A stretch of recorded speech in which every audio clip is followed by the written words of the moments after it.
This channel does not promote any violent, harmful, or illegal activities. All content provided by this channel is meant for an educational purpose only.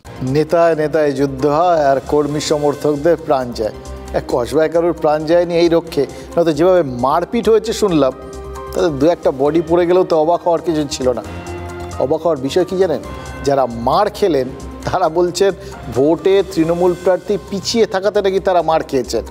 আর এই আক্রান্তদের যিনি নেতা, সেই 108 নম্বর ওয়ার্ডের councillor Sushant Ghosh বলছেন সিন্ডিকেটের বিবাদ।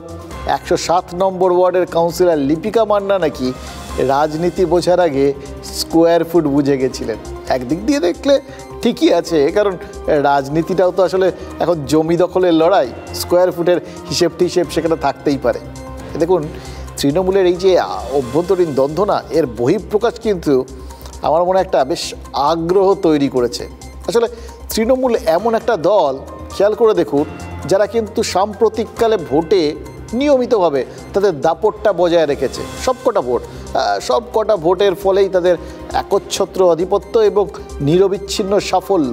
বিধানসভায় তারা 213 আসনে জিতে ক্ষমতায় এসছে, লোকসভা ভোটে 29টা সিট পেয়েছে, পঞ্চায়েত প্রায় সবই তাদের দখলে। এবার যদি ভাবতে বসেন যে তৃণমূলের শেষ ব্যর্থতা কোনটা, তাহলে তো ওই 2019-এর কথা ভাবতে হবে। সেবার 18টা সিট পেয়ে গেছিল বিজেপি, তারপরেও কিন্তু বেশি সিট তৃণমূলেরই ছিল। কিন্তু তারপর থেকে শুধু যদি দেখেন যে তৃণমূল টানা সাফল্য পেয়েছে, বাকিরা কেউ এলাকাতেই নেই। এবার দেখলে মনে হবে তৃণমূল বোধহয় সেই নায়ক সিনেমার উত্তম কুমার, জানেন তো, যার মোটোই হচ্ছে I shall go to the top, to the top, to the top. তাই এরকম টপার লোকসভা ভোটে যারা 29টা সিট জিতেছে, তারপরেও এরকম গণ্ডগোল কেন? তৃণমূলের বিভিন্ন নেতারা অবশ্য যা বলছেন তাতে মনে হচ্ছে তারা পার্টি লাইন পেরোনো নিয়ে মোটেও চিন্তিত নন, কারণ পার্টির মধ্যে পার্টিশন নাকি হয়ে গেছে। হঠাৎ করে দেবাশিস কুমার আমাকে একদিন এসে বললেন যে তোকে ওই ওয়ার্ডে মাথা গলাতে হবে না, দলের নেত্রী নির্দেশ আছে। আমি বললাম ঠিক আছে, আমি গলাবো না। লাস্ট 6 মাস ধরে আমি কোনো ব্যাপারে ওখানে কোনো কিছু ওর সঙ্গে ছিলাম। বাইরে থেকে লোক আসছে, বদমাইশি করছে, সেটা আলাদা কথা, সেটা তো কিছু নয়। বাইরের লোকটা কারা নিয়ে আসছে আমি জানি না তো, সেটা আমি তো পুলিশ প্রশাসনের উপর ডিপেন্ডেন্ট। দেবাশিস কুমার যিনি এই মুহূর্তে দক্ষিণ কলকাতায় দলের দায়িত্বে, তাকে পুরো বিষয়টা কি জানানো হয়? হ্যাঁ, উনি সবটাই জানেন। এটা আমার মনে হয় না এটা কোনো রাজনীতির ঘটনা। সম্পূর্ণভাবে দুষ্কৃতকারীরা এই কাজটা করছেন। পুলিশের ব্যর্থতা, পুলিশ এক্ষুনি তাকে গ্রেপ্তার করা উচিত। যদি এরকম কারোর নাম থাকে, কে কার লোক আমার যদি কেউ দাবি করেন বা না করেন, সেটা তো প্রশাসনের দেখার কাজ না। বিষয়টি একেবারেই সমর্থনযোগ্য না। বিষয়টি আমাদের দলের নেতৃত্বের নজরে এসেছে, আমাদের মহানাগরিক মাননীয় ফিরহাদ হাকিমের নজরে এসেছে।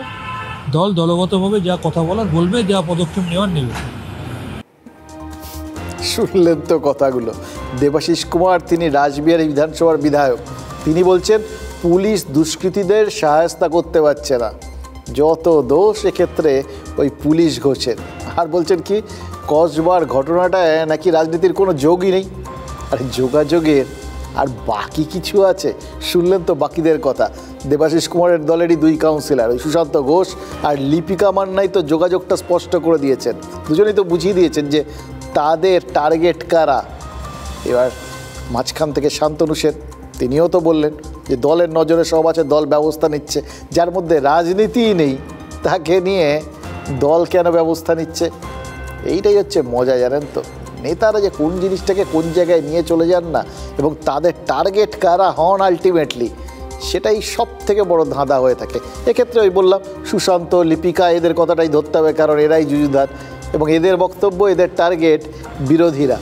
বিরোধী মানে রাজ্যের বিভিন্ন জায়গায় ভোট পরবর্তী হিংসায় যারা আক্রান্ত, সেই বিজেপি, সিপিআইএম বা আইএসএফ নয়, কিন্তু এখানে বিরোধী মানে স্ববিরোধী, নিজের দলের মধ্যেই থাকা বিরোধী গোষ্ঠী। দেখুন, সাফল্যের তুঙ্গে থাকা অবস্থায় তৃণমূলের মধ্যেকার এই গণ্ডগোলের ময়নাতদন্তের প্রয়োজন কি একদম নেই? মানে নেতৃত্ব কি সেটা টের পাচ্ছেন না? বললেন অবশ্য শান্তনু সেন, সব নজরে রাখছেন, কিন্তু এর আগেও তো জায়গায় জায়গায় গোষ্ঠীদ্বন্দ্ব ছিল, সেটা এখন বাড়াবাড়ি রকম প্রকাশ্যে চলে এসছে। তাতে ময়নাতদন্ত হলে কেন হচ্ছে না, সেটা নিয়েই তো বোধহয় একটা তদন্ত কমিটি করতে হবে। এবং এই ধারণা তৈরি করার পেছনে যারা রয়েছেন, মানে যারা আমাদের চোখে আঙুল দিয়ে দেখাচ্ছেন যে সব কিছু ঠিক নেই, তাদের কথাও কিন্তু আলাদা করে বলতেই হবে। কারণ এই মুহূর্তে এই রাজনীতির বাজারে এদের কথা কিন্তু না বললেই নয়।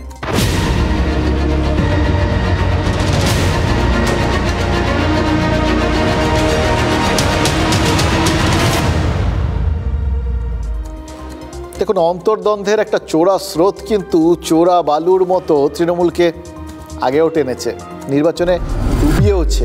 দেখুন, এখন সুসময়, কিন্তু এখন সুসময় বলে কি খারাপ সময়ের কথা তৃণমূল একেবারে ভুলে গেছে নাকি? মনে হয় না।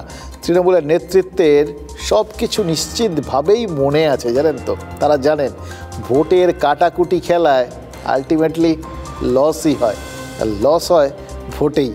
নাহলে এই যে তৃণমূলের সাংসদদের বৈঠকে খোদ মমতা বন্দ্যোপাধ্যায় কেন অভিযোগ করবেন যে তিনি যদি 3 দিন পথে না নামতেন কলকাতা উত্তরে সুদীপ বন্দ্যোপাধ্যায়ের আসনটাই বেরোতো না। বালুরঘাটে দেখুন, তৃণমূল প্রার্থী বিপ্লব মিত্র, তিনি তো আগেই অন্তর্ঘাতের অভিযোগ তুলে বসে আছেন এবং তিনি হেরেছেন। এবার পূর্ব মেদিনীপুরের কাঁথি, তমলুকেও দলের নেতারা দলেরই প্রার্থীর পাশে দাঁড়াননি বলে অভিযোগ করেছেন, একা পড়ে গেছিলেন তারা। মানে তো ঘুরিয়ে সেই অন্তর্ঘাতেরই অভিযোগ, অথচ ওই জেলার থেকে একাধিক মন্ত্রী রয়েছে। এবার ভরতপুরের বিধায়ক হুমায়ুন কবির তিনি আবার আরেকটা অভিযোগ করে বসলেন, ওই বহরমপুরে ইউসুফ পাঠানকে জেতাতে নাকি রেজিনগরের রবিউল আলম চৌধুরী একদম হেল্প করেননি। এটা হচ্ছে কি বলুন তো?